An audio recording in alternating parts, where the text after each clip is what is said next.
The Oklahoma Sooners survived elimination, but trouble awaits.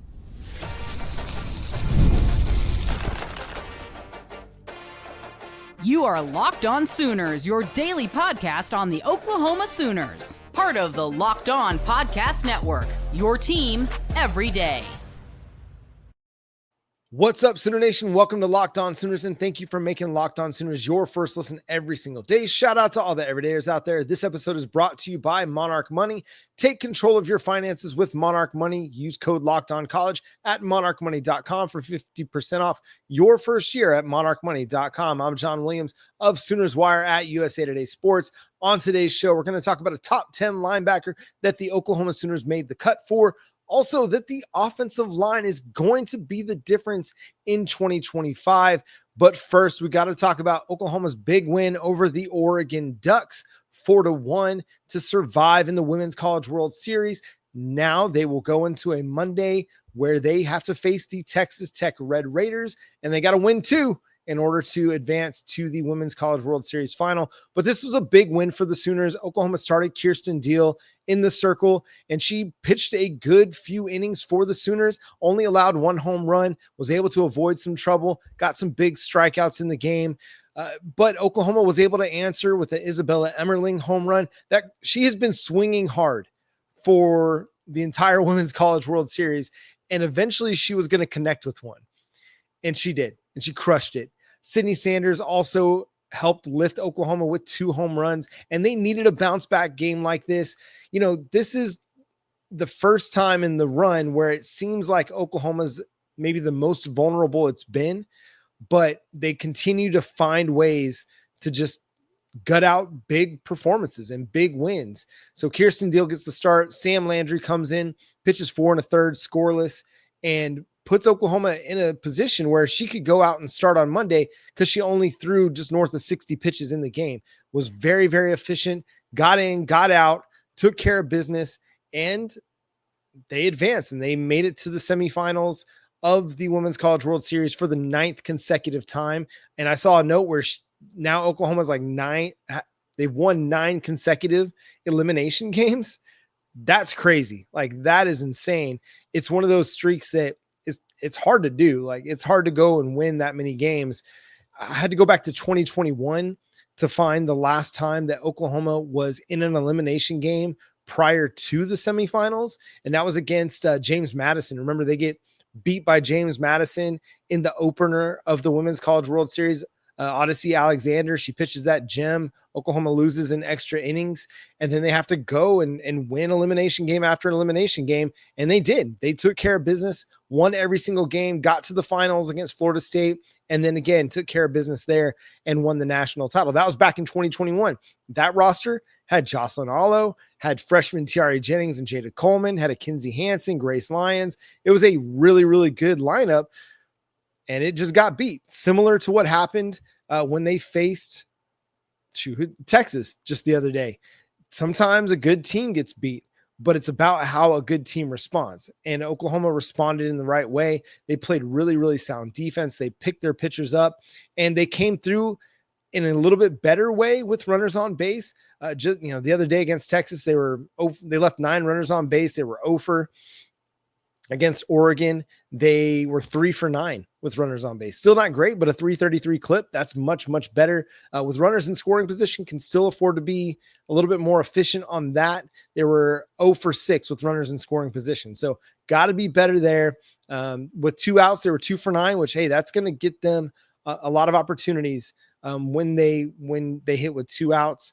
But, the top of the lineup had a much better day. Oklahoma, Cassidy Pickering was 2 for 4. Ella Parker 2 for 4. That middle part of the lineup, the Sydney Barkers, Gabby Garcia, Nelly McEnroe Marinas, they got to be a little bit better. Nelly got a hit today, and a walk, so that's huge for her. She's kind of had to fight her way out of a little bit of a slump in the Women's College World Series. Gabby Garcia just hasn't really hit her stride yet. I mean, she's had some big hits, but it's been up and down. But as you'd expect from a freshman in her first swim through the Women's College World Series. But Cydney Sanders coming up huge again with 2 home runs, 3 RBIs. She's been playing great defense all along for Oklahoma. certainly not hitting for the average that she would like, not having the same pop that she would hope to have over the course of a season, an up and down year for Oklahoma, but she's been steady.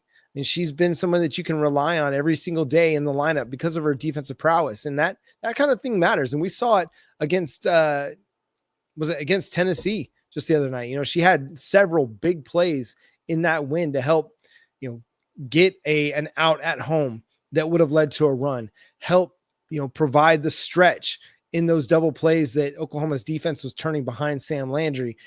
It's nice to see her get rewarded at the plate a little bit with the 2 home runs. You know, that again, she's been really good for Oklahoma over the years, maybe not putting up the same numbers that she had at Arizona State in her freshman All-American season, but she's been good and she'll continue to be a big part of Oklahoma's success.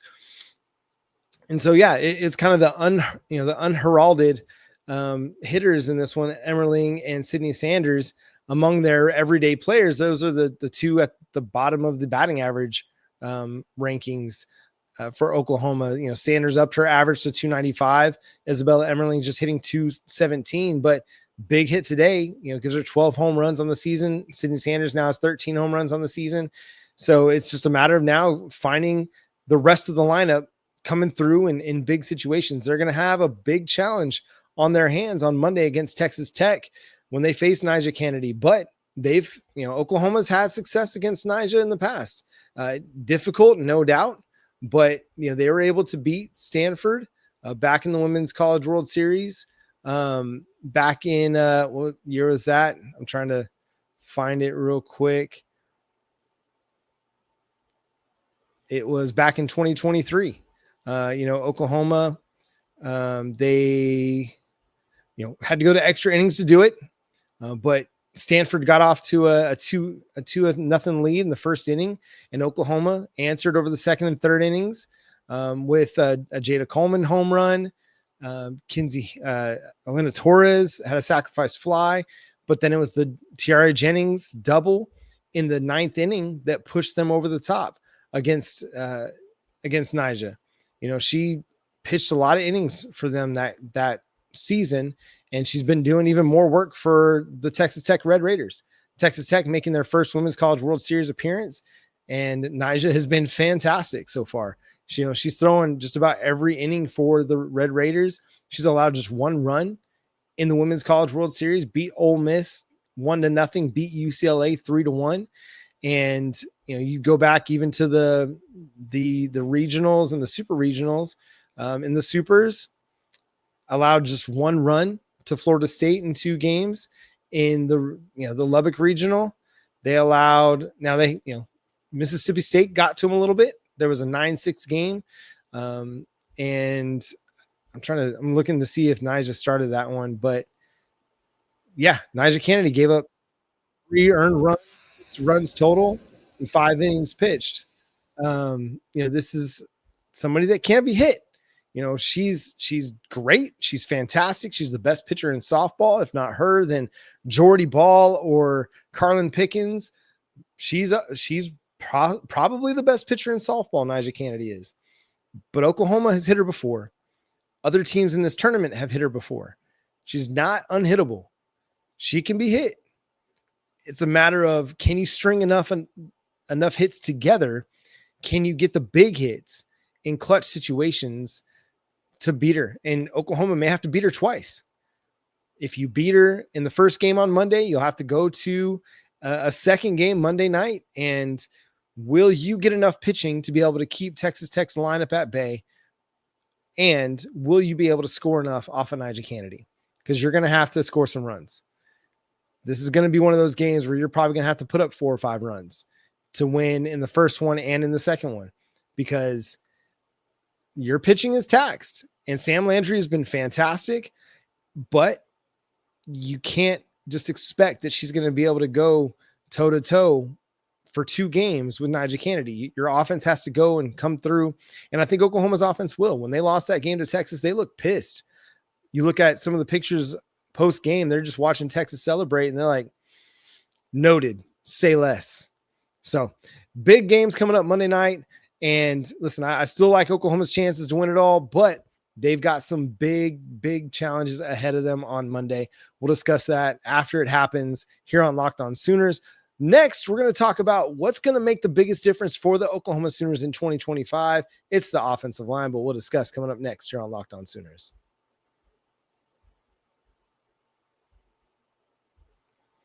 Ever check your bank account and wonder, where did all my money go? Between dining out, online shopping, and entertainment, it's easy to lose track. That's where Monarch Money comes in, your personal CFO, giving you full visibility and control over your finances.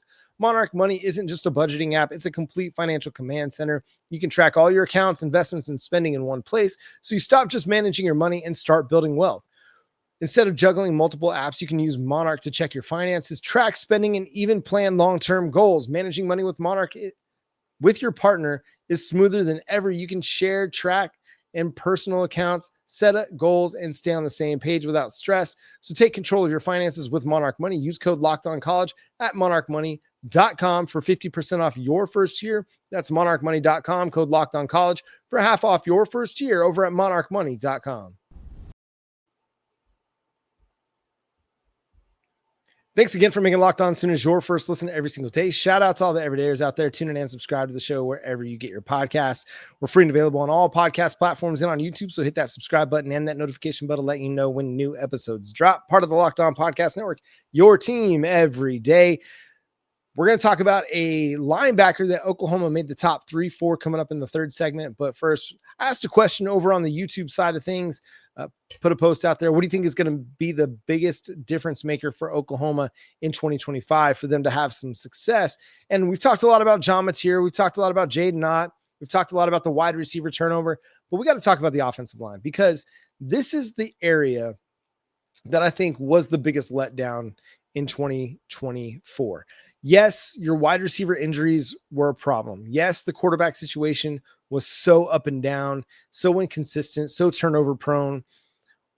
But had the offensive line been healthy, had the offensive line had some stability, had the offensive line not have to go through so many different combinations through the first 6, 7, 8 weeks of the season, I think you would have seen a much better offensive product.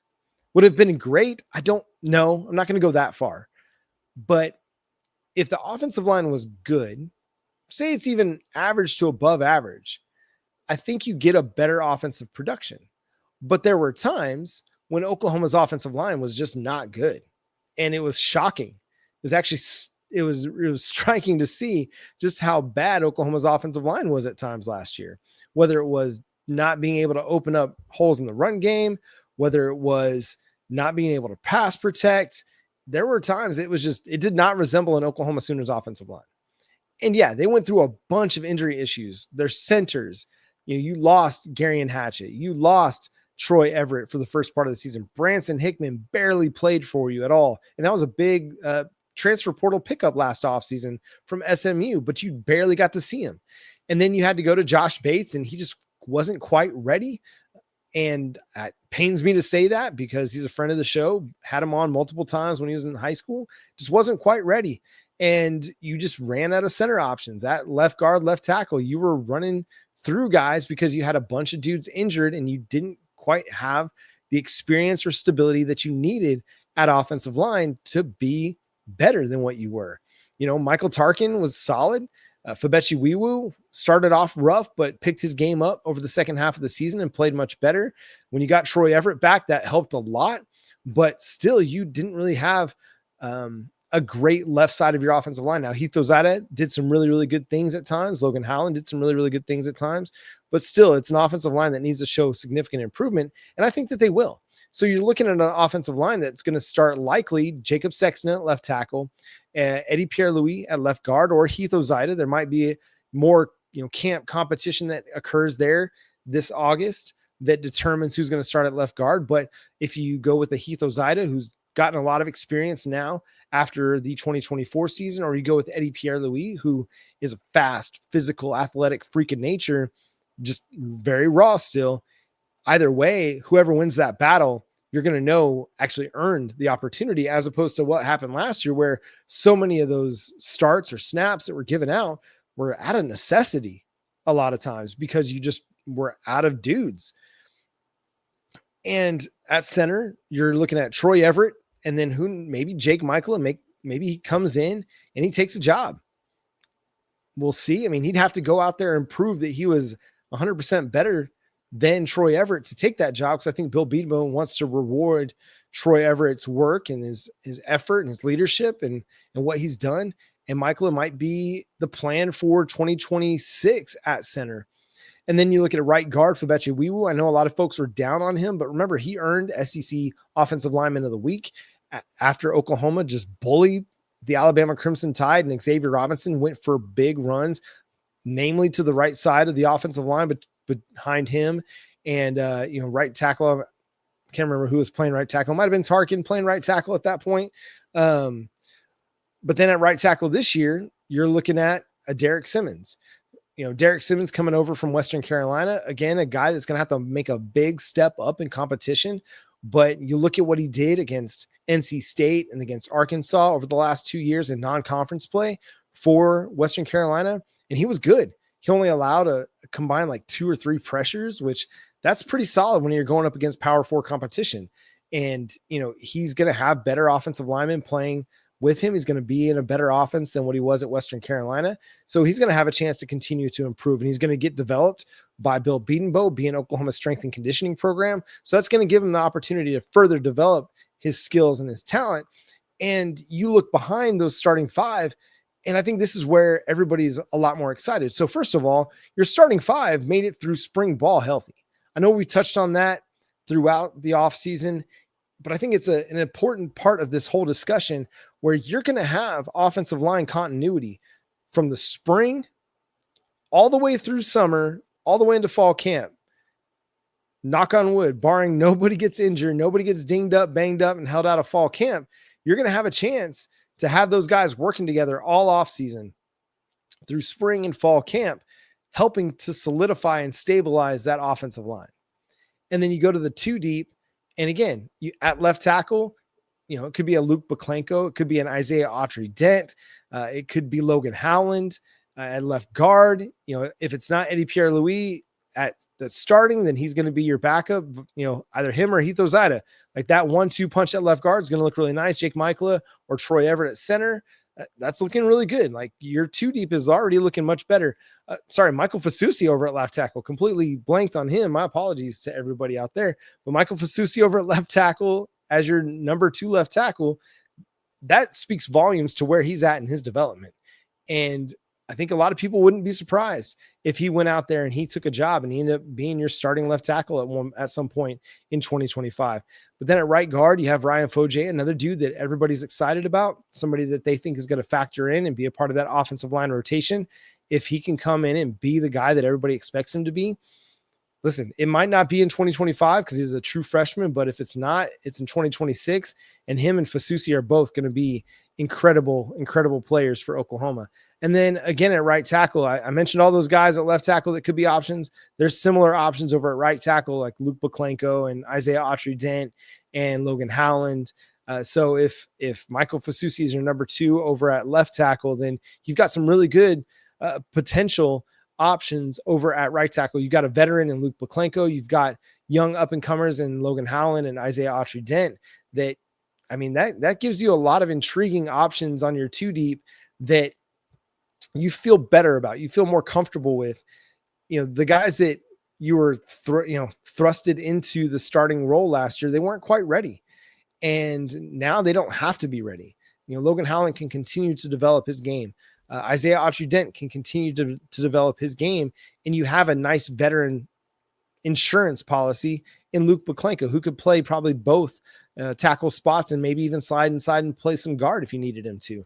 But it's looking really good. And that doesn't even mention a guy like Jake Taylor, with depending on where he's at in his injury recovery, he could be a factor at one of the tackle spots as well. So your offensive line, man, that's going to be a huge part of what makes Oklahoma successful this year. If they're as good as we think that they can be this year, they don't have to be, a Joe Moore award-winning offensive line. If they're out there and they're good, that's going to help Jay Knott, John Mateer. It's going to help the offense, everything. But it is the biggest factor. if they're not good, you could see a repeat of last year, maybe not to the same extent where Oklahoma's offense is just really, really struggling to move the ball, but you may not see them score enough points to win enough games to get into the college football playoff. I mean, they're going to have to be a team that pushes for 30, 35 points a game if they're going to want to have a chance at making the college football playoff. And that's on average. This is a defense that's going to be good and going to be better, or not, maybe not better, but it's going to be as good, and it's going to have a chance to keep these games close. But Oklahoma's offense is going to have to go score some points. So, but the offensive line, that's where it is, man. The biggest difference to Oklahoma's success, yes, the John Mateer addition is huge. He could be the MVP, but if we're talking about the most important position for Oklahoma that had to improve from 2025, offensive line. Because it doesn't matter if your quarterback is Baker Mayfield or Dylan Gabriel or even Spencer Rattler. If the offensive line can't hold up in protection, I mean, you're going to have a hard time. So, but Oklahoma is trending for another defensive prospect. We'll discuss him coming up next here on Locked On Sooners.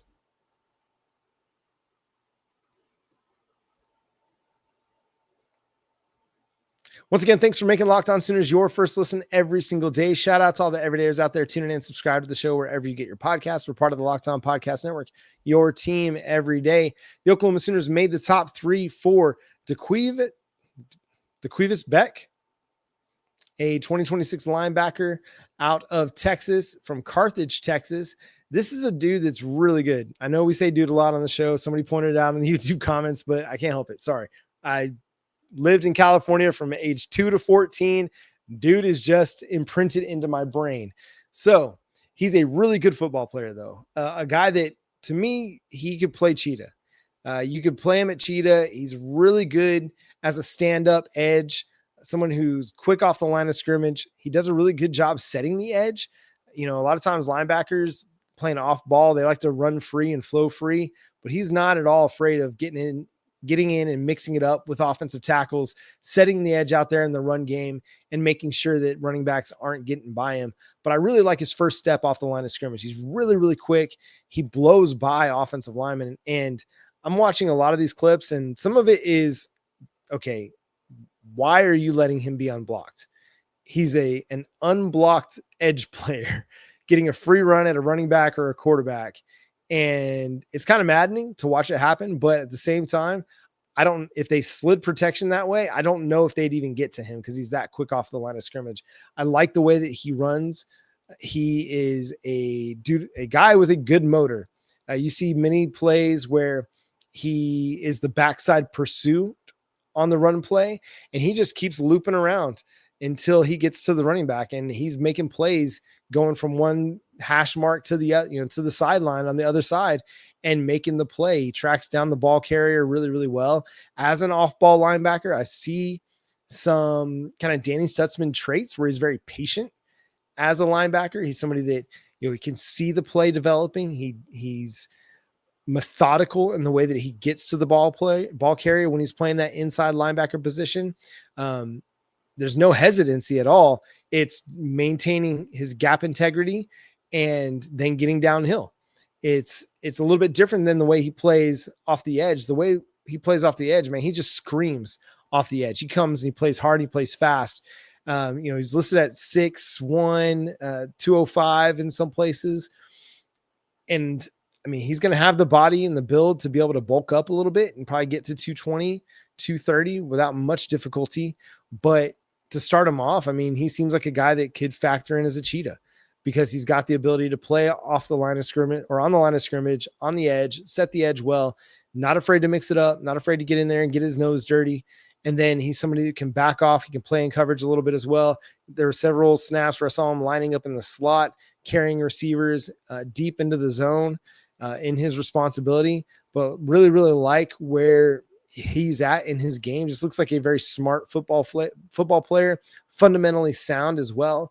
And Oklahoma's in the mix. Oklahoma is going to have to do battle with Texas A&M and Oklahoma State in his recruitment. And it may be hard to pull him out of Texas and away from Texas A&M, but listen, you got Brent Venables, and Brent Venables is a really, really good coach. He's a really good linebacker coach. And I wouldn't put it past him to be able to land this commitment. And it just is another positive move in the right direction for Oklahoma's defensive recruiting in 2026. They've made a lot of headway for a lot of guys, but if they're able to get a guy like, I'm going to butcher his name again, my apologies, a guy like DeQuavis Beck, that's going to go a long way to what Oklahoma's trying to do. They're trying to get fast and they're trying to get physical. And he's both of these things. Again, looks a little undersized for the position right now to play inside linebacker, but he can play the weak side for sure. And again, as a cheetah, somebody who can play in the slot a little bit and then come up and rush off the edge, he makes a lot of sense for Oklahoma. But again, you got to go win a big recruiting battle. And I think they can. This is a team that's recruited linebacker really well for the most part. They've had a couple years where there was some turnover between Ted Roof to Zach Alley and then to Nate Drelling. They need to have some stability at linebacker to be able to recruit linebacker well. And now with Drelling, hopefully that is a little bit better solidified with their linebackers coach and they're not having so much turnover year after year.